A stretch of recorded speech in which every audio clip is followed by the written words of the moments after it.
All right. Hi, everybody. I'm Dr. Julia Obert. I'm an associate professor in the UW English department, and I am here today to talk with my colleague and dear friend, Dr. Arielle Zibrak, about her work in the public humanities. Dr. Zibrak is, like myself, an associate professor of English, and she works on 19th and 20th century American literature, literary realism and naturalism, literature of social reform, Victorian lit, gender and sexuality studies, aesthetic theory, among other very interesting subjects. She recently edited a collection entitled Edith Wharton's The Age of Innocence, New Centenary Essays, which was published by Bloomsbury last year. And her other current book projects include a monograph on the 19th century rise of Anglo-American realist novels of reform and a shorter trade book entitled Guilty Pleasures about the relationship between popular American women's fiction, pleasure, and guilt from the 19th century to the present day.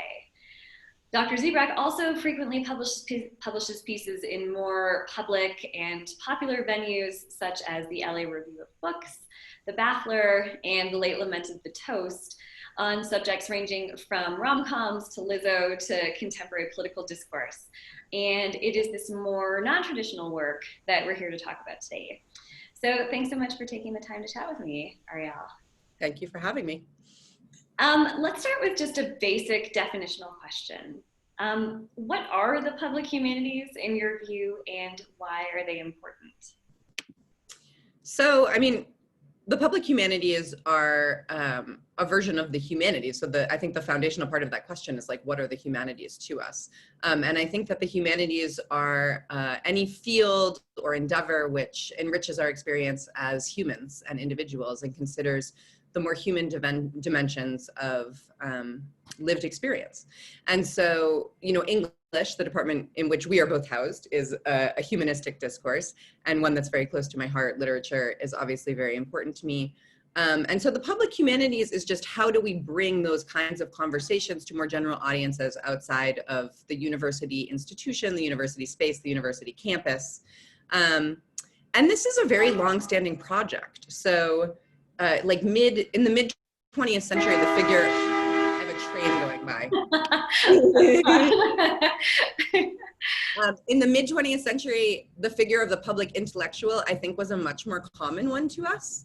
But in that space, people who are English professors, like Lionel Trilling, for example, were also writing a lot for public venues and were familiar figures to most of the reading public. But I think that right now we're having another similar moment where more individuals such as myself, who are trained by academic institutions, who teach at academic institutions, and who also produce scholarly work, are taking that work into more public-facing contexts, like popular periodicals, but also giving public lectures, creating public exhibits, so that the kind of learning that we do in the classroom on the university campus can take place outside of the confines of the university. And I think what's exciting about this sort of second wave is that that first wave was really very like white and male and still confined to a particular class demographic. And so I think that what's interesting about what's happening in the public humanities now is that we're hearing from a much more, much broader array of voices, and we're speaking to a much broader population. And part of how we do that is not only by engaging cultural objects in public sphere places like public events or those public periodicals, but also in terms of what objects we engage. And so part of my own work has been to take things that people are already watching or reading or listening to and apply the kind of thinking that we do in the university classroom to those texts with which they're not only already familiar, but like really engaged and excited about. Because it's one thing to write a public humanities piece about Jane Eyre, which is something that sounds really fun and appealing to me, and that I might equally do. But it's another thing to write a public humanities piece about, Cardi B's new song, because that's what people are actively like thinking about and talking about right now. And, it's a part of my belief system that any cultural object is productive of, and can be productive of interesting ideas and can be productive of the kind of thinking that generates open-mindedness and also community. And so I think that to my mind, the public humanities is a place where we can do the work that we do in the classroom for a broader audience in the same way that they're going to be engaged and they're going to show up having read the text, so that we can have those kind of informed conversations with the audience that we have as university professors. Yeah, I love that. And we'll talk a little bit more about theme later on. But I wanted to first ask a different question about form, which is like, what do you see as the relationship between work in the public humanities and more traditional academic writing or scholarship? You know, how are these genres similar? How do they differ? And then also, how is public humanities writing different from journalism? Because I think maybe that's sort of what most people think of when we talk about writing for, you know, more public or popular venues. So how would you kind of distinguish those genres as well? Yeah, so I think that's a great question. And I think the way that I want to approach it is to think about like, what do we do with a text? So let's say like a new film comes out. What the scholar is going to do is apply that film to the existing film criticism and to the previous film tradition, and probably write an essay for a peer-reviewed academic journal that follows a very formulaic pattern of engagement. So it's going to start by saying, here's what we know about film theory and the genre in which I'm placing this film. And here's the argument that I will make about this film that advances the field of film theory. And the goal of that is maybe to talk about social issues, or maybe to think about like what this means about the moment that we're in, but primarily to engage very directly with an existing academic discourse and also make clear to its intended reader, who is the fellow scholar, how this, you know, very clearly articulated argument advances that field. So there's a kind of like self-perpetuating logic to the way that academic criticism works, where it's field building. And that's what its primary aim is, even if it's also simultaneously doing something else. What a journalist will do is tell the news and be like, hey, this is a new film, and here is whether or not I think you should see it, and here's why. So we usually turn to journalists to get information and maybe to get opinions, but to solve more concrete questions, I think, like, tell me about this thing that I don't know about and not want to know about, give me this information, or like, should I see this movie?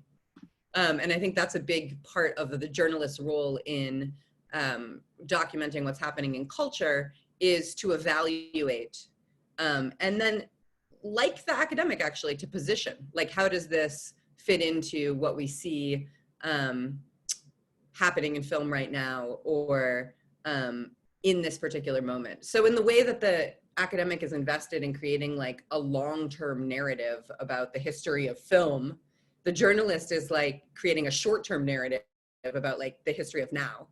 And I think that the public humanist is kind of falls somewhere in between, in that the public humanist has access to the academic knowledge that the scholar has, because often they're the same person. But part of what they're doing is translating that to the reader. So teaching them something that's a little bit beyond, here's how this fits into just immediately now, maybe making them think about something that is like a little left of center. I don't mean that politically, but you know, like, I might write an article about cheer that engages Tolstoy's art criticism. That's not normally where you go when you're watching a documentary film about cheerleading, but I think about like the textual object in a public humanistic piece as a way in to talking about these kinds of bigger ideas that, again, you would like more expect to encounter in the forum of a university classroom. And so I think that at the end of the day, to me, like, the public humanist is using the piece of writing as a kind of classroom on the page. And that's what distinguishes them from those other two forms. And then the way that you see that emerge formally is something I find really liberating about writing public humanities pieces, is that you don't have to have that argument right up front. So as an academic writer, I find it like often very oppressive to be like, I have to lay out everything in the first 2 pages.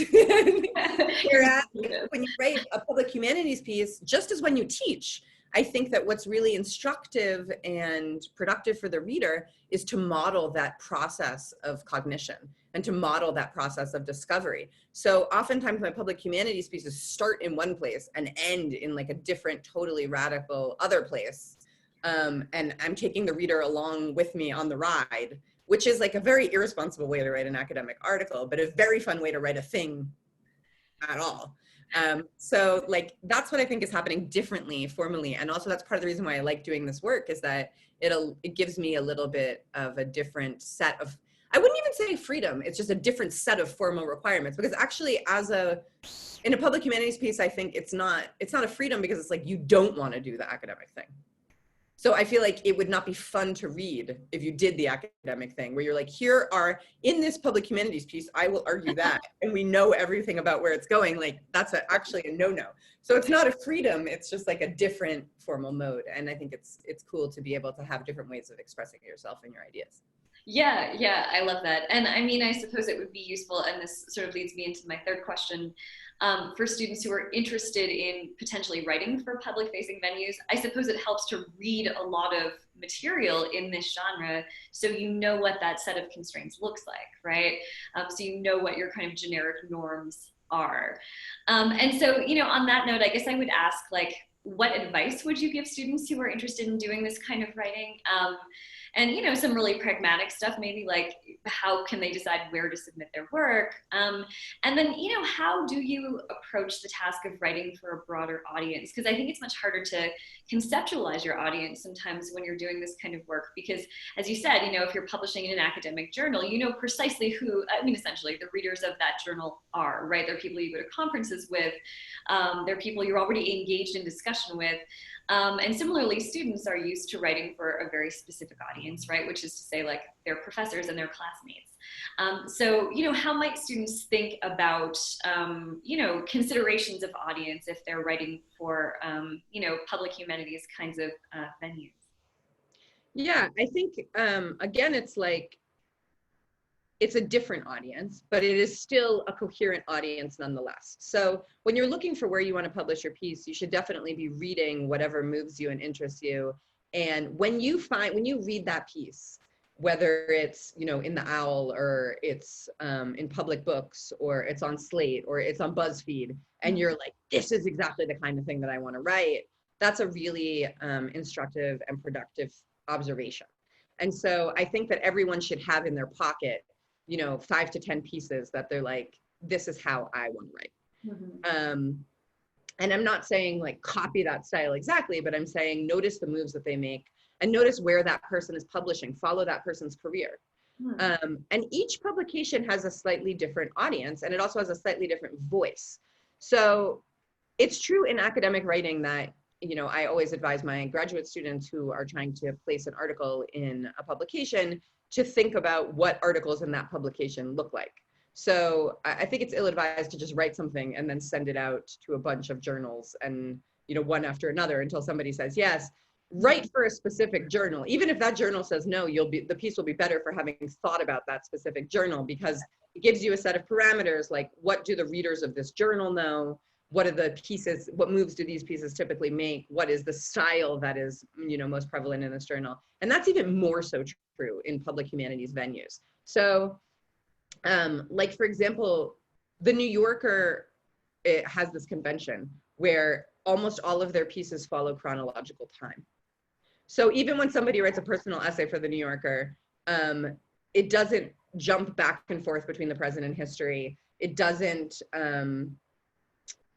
start like en media res and then fill in the details later. That's just a formal convention of that periodical. And I just bring that up because I think it's a pretty clear example of like, if your dream is to write a piece for the New Yorker, then you have to know that and you have to write your piece like that. But the other thing to think about is to imagine, and like I do this, I think, to an embarrassing extent, like I imagine what that periodical's typical reader is like. And I feel like actually, ideally, I imagine someone I know who loves that periodical. So like profiling the reader. Yeah, but oftentimes it's like, my friend Josh always reads this website. Yeah. So I imagine I'm writing to Josh like that. Like, he would think this is funny. Or, he wouldn't know about this, but he would know about that. And so I think the more concrete your vision of the reader is, the better it will be. So have like a caricature if you don't have an actual person. But I think the best case scenario is like have a literal person that you know to like that periodical, who you think about writing to. And that I think does a sort of natural thing of organizing your style and your knowledge set and your voice, and orienting it towards that audience. That being said, I think it's interesting that like we often have like a dim view of the public. I think people are really interested in the kinds of things that we do in humanities classrooms. Yeah. And they want to have those conversations and they want to think about those ideas. So like before the Toast got started, the Toast was a feminist website that engaged very deeply with literary criticism and like 18th and 19th century feminist literature. Who would have thunk that it would have such a large audience as it did? But, you know, when I was in grad school, I would joke around with my friends and write like little jokey pieces about like, you know, very little read 19th century novels or, you know, esoteric artworks that you would never think to try to write a public facing piece about, or you would never think would engage anybody beyond your like baby grad school cohort. But then, you know, Daniel Lavery started this online periodical that did all of those things and talked about those things, and it ended up having a really massive following.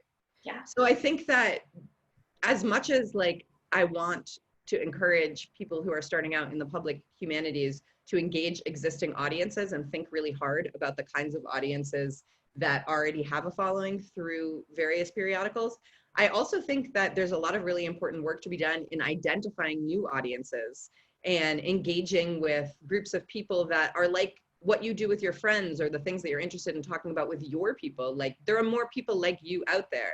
And so I also really encourage people to self-publish things on sites like Medium, where part of the work might be finding your audience. So I think a mix of like addressing existing audiences and thinking about what kinds of audiences you want to create or speak to. Yeah, I love that you're like an active participant in developing your own audience, because now, I mean, you are the kind of writer for the public humanities whom people follow. I think, you know, I mean, you publish a lot in Avidly, which is this division of the LA Review of Books. But, you know, you also publish in a pretty wide variety of different venues. And I feel like people, because a couple of your pieces have kind of gone viral, now people follow your work, right? So you actually have created your own audience, which I think is really fascinating, right? And it's not something we typically get to do as traditional academics. So yeah, it just feels like a very exciting possibility, especially for up and coming writers too, right? I'll ask you to talk, speaking of, you know, your pieces that have been really popular, I'll ask you to talk about a couple of different pieces that you've worked on. One is the piece that you wrote about Netflix's Cheer. It's called On the Mat We're Briefly Perfect. And, you know, just sort of generally, you know, how did you decide, first of all, that you wanted to write about this series? And I guess sort of sub-question, you know, why were you interested, and this goes back to something you were talking about earlier, why were you interested in treating a kind of pop cultural artifact that some, especially some academics, might be, you know, inclined to dismiss as sort of frivolous, right? Like a TV miniseries about a Texas cheerleading team, right? Why did you want to treat that with seriousness of purpose? Because it seems like sort of a difficult combination to get right. So could you talk a little bit just about the process of writing that, why you wanted to do it, and kind of what you ended up coming out with? Sure. So, I mean, I think in terms of my own relationship to popular culture, I never really feel like I choose popular culture. I feel like it chooses me. So it's funny that you say, you know, like most scholars would not think about writing about cheer, but part of the reason why I started watching that show right when it first came out is because so many of my friends who are scholars and academics were posting on social media about like, I love this show. And so that already always becomes really interesting to me, where it's like, if there is that kind of like unexpected or incongruous following, where like, why do a bunch of English professors love this show about cheerleading? So I'm already curious what's in it that's cool to that kind of mind. And I started watching it. Man, I couldn't stop watching it. I watched it in 2 days. That was so good. And that, to me, that was the root of the question that I wanted to address, which is like, I mean, you know this because we're friends, like, I'm not a sports ball person. I never played like team sports growing up. And I also, you know, had this way of thinking about cheerleading where I'm like, cheerleading is like very normative and like gender oppressive perhaps, and had all of these stereotypes about what cheerleading was. So there was nothing inherent to the subject matter that would seem to be appealing to me. Yeah. But both the way the story was told, I guess it's more than both, there's several things. The way the story was told, the characters, the way that the documentary filmmakers captured the individual characters, the young men and women who are on this cheer team, and the way that cheerleading is a really misunderstood sport. And the documentary makes a very compelling case for that. All of those things were so engaging to me.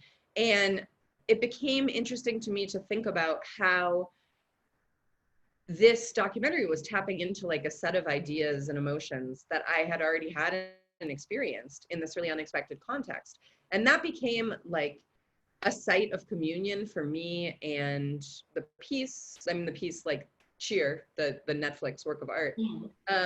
But then it was also recapitulated within the series itself in that a lot of the participants in the cheer squad were people who had never thought to be cheerleaders, but it sort of found them because it was a place where they could come together and work really hard on something in a team context. And that felt really inspiring to me and interesting to me. And I guess I wanted to write about why the show moved me so much and sort of dwell in that place of the unexpectedness of the show moving me and get to the root of how it did that.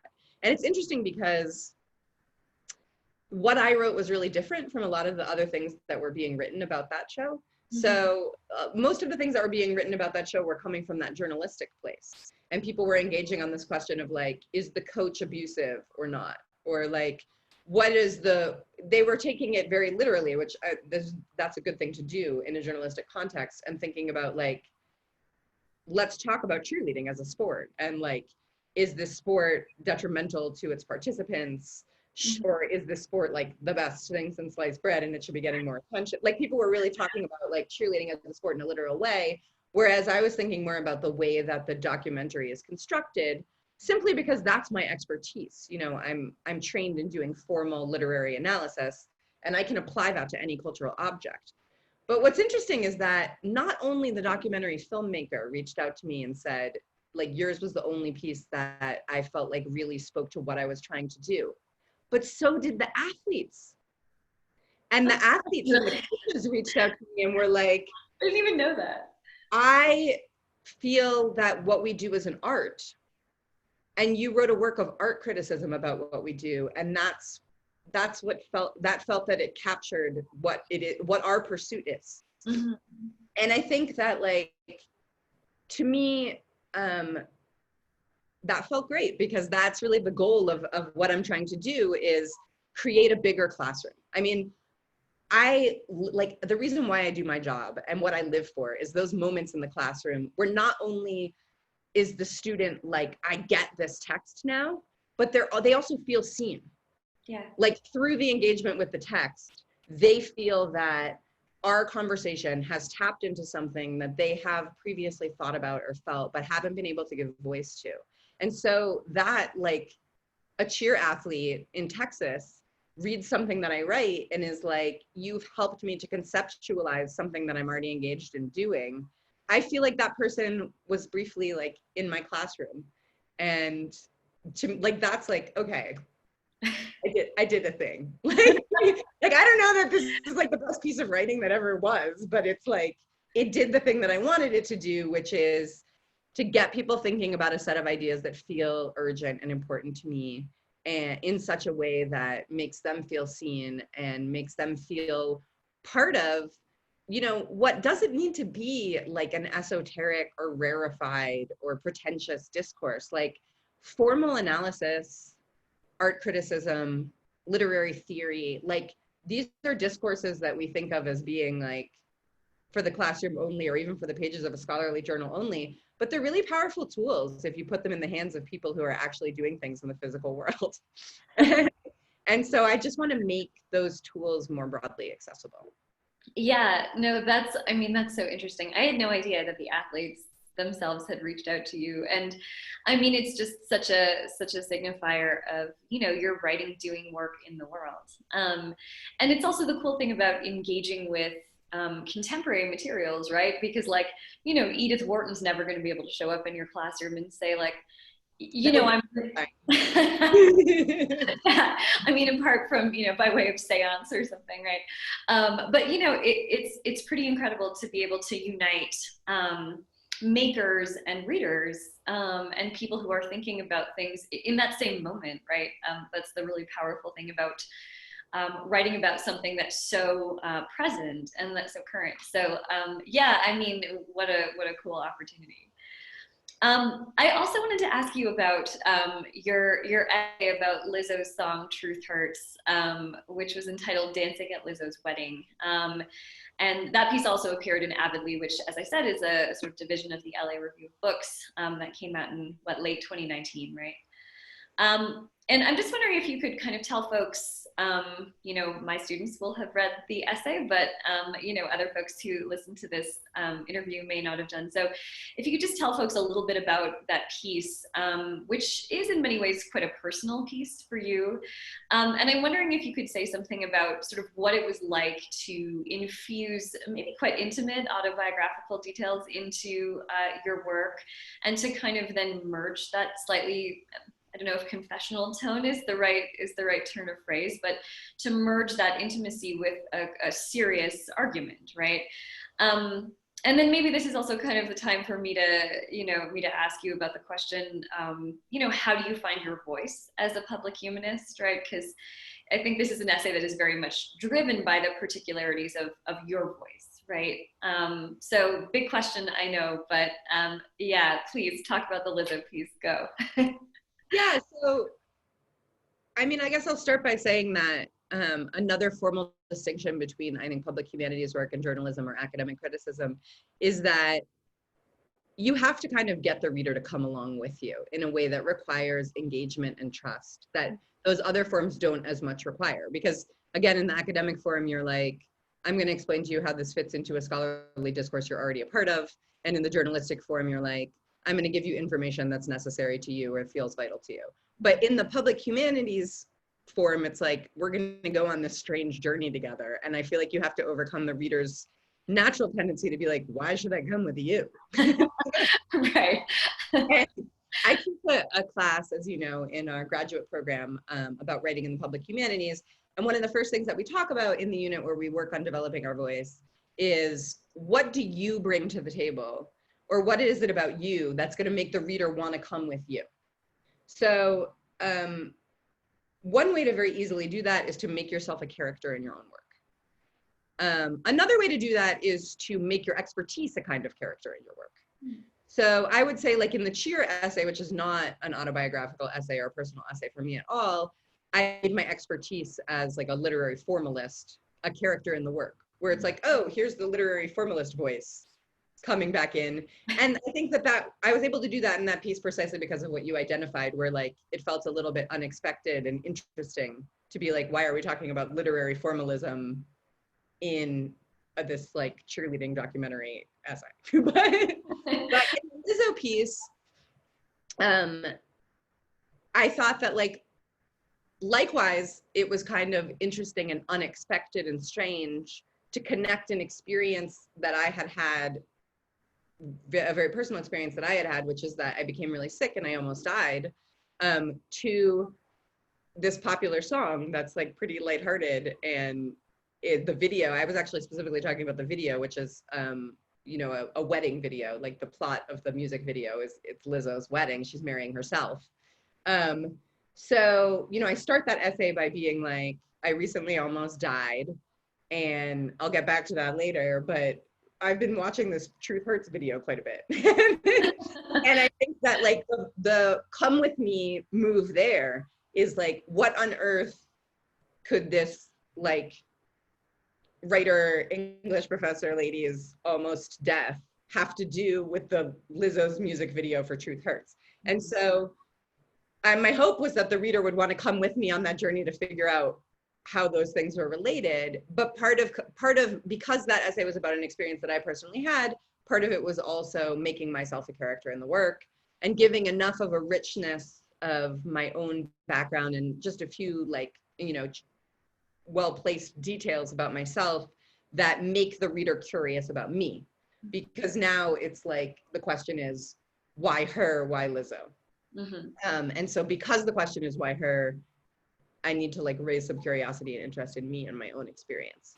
And that was a really easy essay to write because it was just, you know, I was just coming out of that medical disaster, and Lizzo's music was really important to me through that. And I basically just, the project of writing that piece was explaining why. And again, that's not an experience that is at all limited to me. So the way that that piece kind of like culminated for me was a couple months after it came out, I went to a Lizzo concert in Denver. And through this like ridiculous series of events, we ended up not having actual working tickets. And so we were like a part of this massive group of people outside of the venue who didn't have tickets, but who very desperately wanted to see Lizzo perform. And I just ended up like talking to people in the crowd.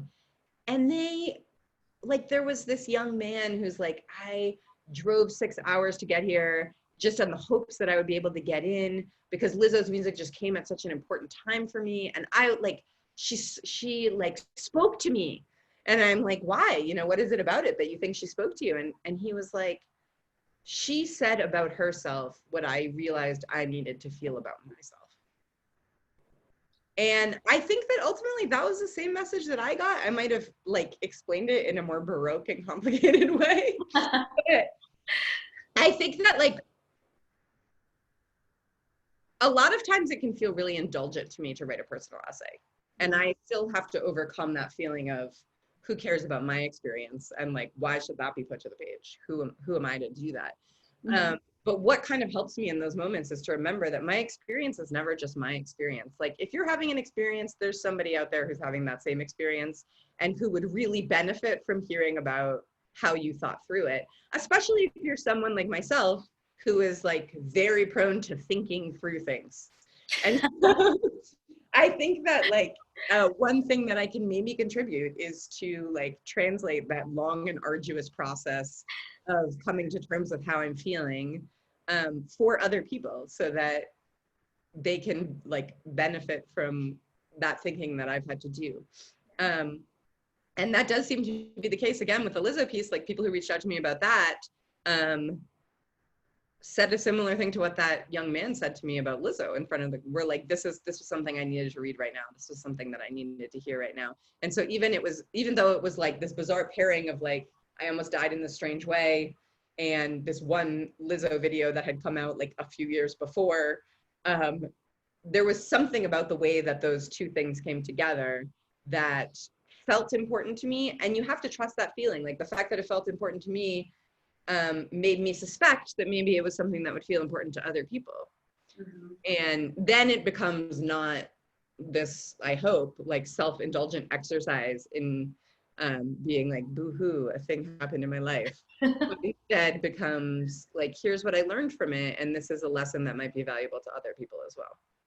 Yeah, I mean, I think that's such great insight. Like thinking about the kind of broader effective economy of your writing. I mean, it doesn't necessarily have to be this kind of like sense of self-indulgence or, you know, like this thing moved me, therefore I'm engaging with it. It's like thinking about the kind of effective community actually that your writing is engaged in and is engaging. And I think that's maybe one of the most important things that a public humanist can do, right? Especially right now. So yeah, I so appreciate it. Arielle, there's honestly a million other things that I'd love to ask you about, but I don't want to keep you any longer. So I'll just say thank you so much for sharing your insight about your public-facing writing with us and with our students. And we so appreciate your time. Thank you so much for having me and for doing such a wonderful job with your students in your course. And I hope that this has been helpful to them. Of course. Thank you so much. All right, take care.